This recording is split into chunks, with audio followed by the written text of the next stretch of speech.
Today we sit down with the beautiful Dani, who is mama to Maddox, who is 2.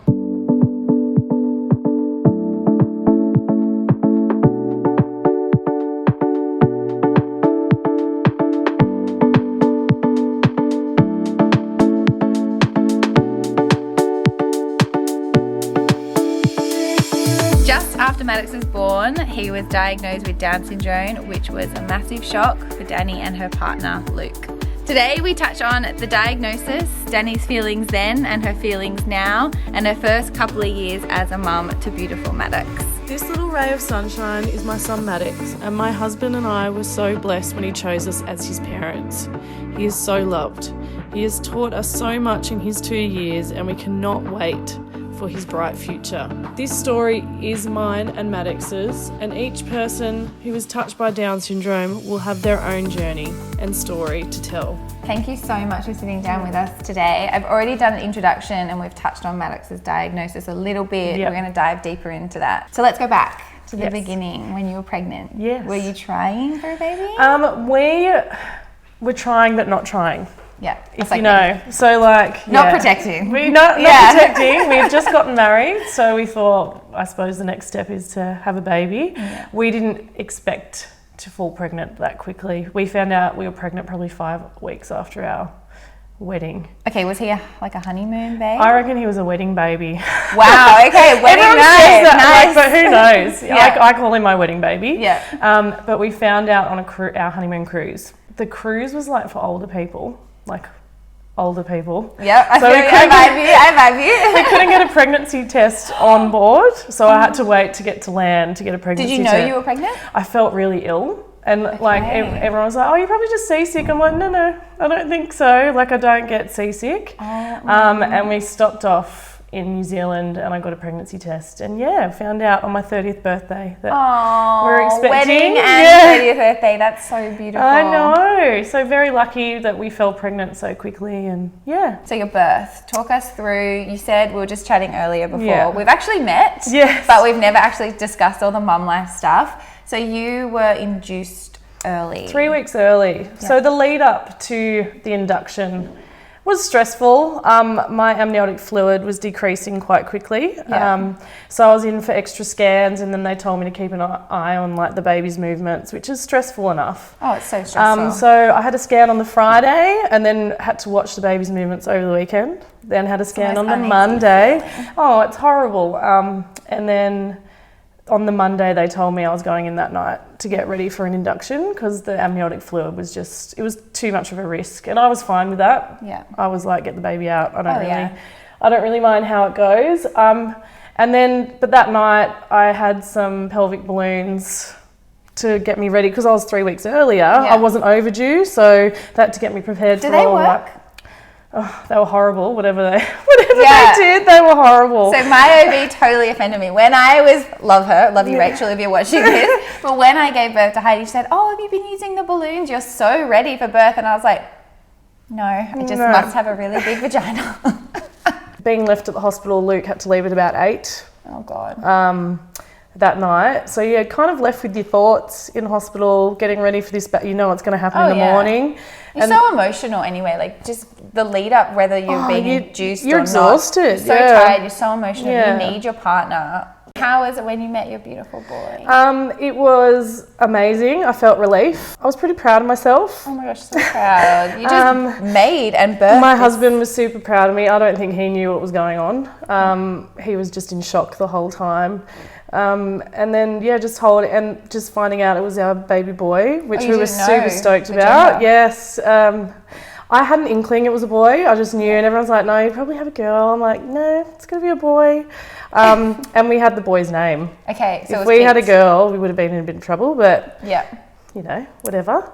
And we had our Maddox. I just remember Luke yelling at me, "We've got Maddox." So it was lovely, and he got put on my chest, but I was shaking so much they asked him to take him away because I was just like, it was intense. Overwhelming. So, but I just felt a sense of relief that I felt like that hard bit was over. No, 100%. But and he's there, and he's perfect, and he's got his 10 fingers, his 10 toes, and he's breathing, and he was healthy. breathing without aid. He came like it was Yeah, he was doing really well for a 3 week weeks. early. Yeah. So that was our birth. We were on cloud 9, and we sent our message out. Family started arriving. I remember when Conway got the message. She was at work, I'm pretty sure. She was actually Conway's a mutual friend of ours, by the way. She was booking us Ed Sheeran tickets. As I was in labour, I was like, yeah, I'll come to Ed Sheeran. Oh my god! And then within 3 hours I had him, and Sam's like, were you literally in labour when you were messaging us about Ed Sheeran? I was like, yep. But it was a quick labour, so that is, I love that. That's awesome. And talk us through, because the shock of Maddox's diagnosis was you had no idea that he was... We had no idea. Even when he was born, we just thought he was our beautiful baby boy. We didn't see... he was just perfect to us. He is perfect. And within 5 hours, I think I kind of suspected something. I don't know if Luke did. Yeah. Just because doctors were whispering, midwives were kind of being cautious. They took him away to examine him, and he was gone for 40 minutes. So that must have been awful. I was like, where's my baby? Yeah, but as a new mum, you don't know what's normal, right? Yeah, exactly. They just said they were checking him over to make sure he was all right. But I kind of got a bit of an inkling something was happening. Your mama instinct kicked in. Yeah, and then they asked everyone to leave, and I was like, oh, what's going on? So your heart just goes... Yeah. It was a shock. How did they approach? Did they come in and just sit you down and say... They sat us down. All our family had to leave, which scared us enough, because if your family can't be around. And they just basically said, we think your baby has Down syndrome. And I just remember looking at Luke, just going, what? Who do these people think they are? Yeah. I was quite angry. God. I was just they've just completely come in and burst our bubble. And Luke just looked at me and was like, what's he showing that he's got Downs? All through our testing through pregnancy, it was low. I hate saying risk now, but that's what they say, low risk. Yeah, they're the medical terms, right? So and then they were like, we'd like to do a blood test and send it off for testing. And we asked him what the characteristics were, because obviously we know about Down syndrome, but we don't know about Down syndrome. No, we don't know about it, do we? Yeah. You know, you see it around. Unless and you have an image in your head of what Down syndrome is. Yeah. We didn't know the ins and outs of it, so what they were looking for. So we went through that. So you were quite methodical in your... For a week, I think the week was very hard, very up and down for us, because we were critiquing his looks, which is horrendous. No. We were comparing him to other babies, their eye shape, their tongues, because what gave the doctors away was his eye shape and his tongue. Right. So he had a thrusting tongue. And those two characteristics weren't enough for Luke and I. We were like, no, they're just being picky. But it was just the people coming in and out. So we had social workers, we had paediatricians, we had specialists. They were watching you and the baby really closely. We had people that thought they knew our son better than we did because of he wasn't even diagnosed yet. That's what irritated us. We thought people knew something that we didn't. Angry. We were angry. We were grieving.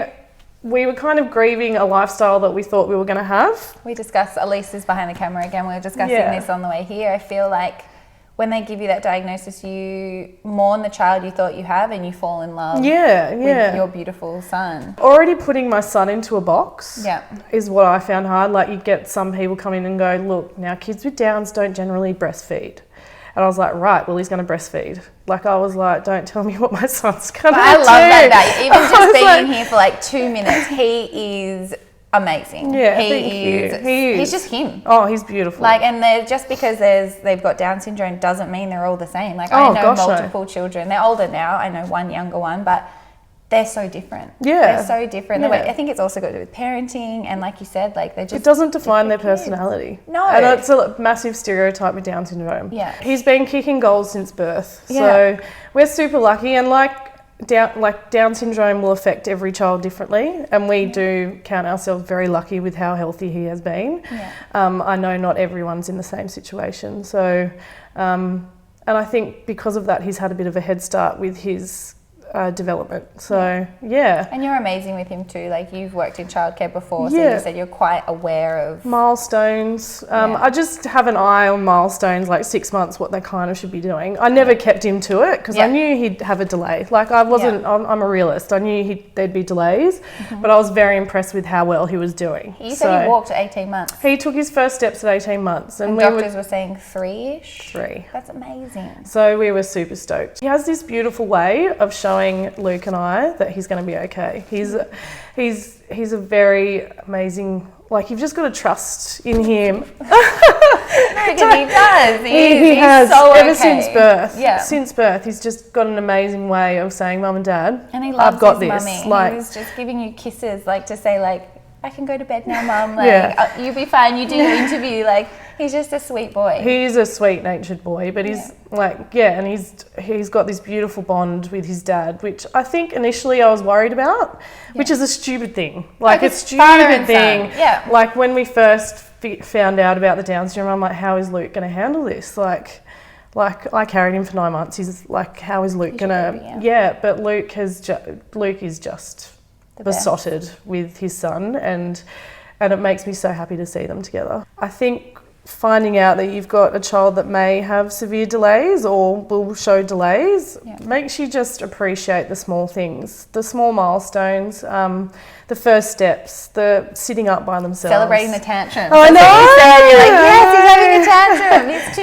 I know. So, like, just all those little things, him being boisterous, him being determined, him trying to climb things. I'm just like, He's you climbing. go, son. He You go. is climbing. So, like, obviously it's hard at times. You're going to have days, but most of the time it's pretty positive, and he's doing it all himself. Like, I think that's your mindset as well. I feel like you're celebrating the wins, no matter how small, you've got to. how big. I feel like you've got to. Yeah. I feel if you don't, like, I found my first few months I was really focusing on things that could go wrong or things he may not be able to do, and then I switched it. I was focusing on things he will be able to do, and it completely changed Your mindset. You know. And like any parent, I imagine you have hopes and fears for what's to come in his life. Yeah. So talk us through a bit about that. Fears have been, since born, like, it changes as time goes on. So when he was born, I was like, how would he be accepted? How is he going to be loved? Loved is a massive thing for me. That's all you want for your kids, is to be loved, to be healthy, to be happy. A fear for me is health with him. I feel like it's always going to be a cloud above my head, like, just why, because he has to have blood tests every 6 months. Yeah, so this was something like I didn't even know about. Yeah. So they have a lot of health concerns. A lot of health concerns. So heart, they have a lot of breathing problems. So pneumonia is quite common, or breathing, anything. As a mum, that must be respiratory. And a big one, the one that scares me the most is like like the blood disorders. So like leukemia or, which is quite horrendous when you. God. Yeah. To know as a mum that that's at a higher risk, like that's. Yeah, it's uneasy. That's the one that scares me, and I think it's constantly there because every 6 months we get tested. I hope that he wants to do, like, he can do whatever he wants to do. Luke and I will be backing him. I was going to say, I feel 100%. like he's got the biggest support crew, the biggest cheerleaders. Yeah, so we will give him every opportunity that he wants. He can do whatever he wants. I think the best advice I got was, don't ever lower your expectation. Yeah.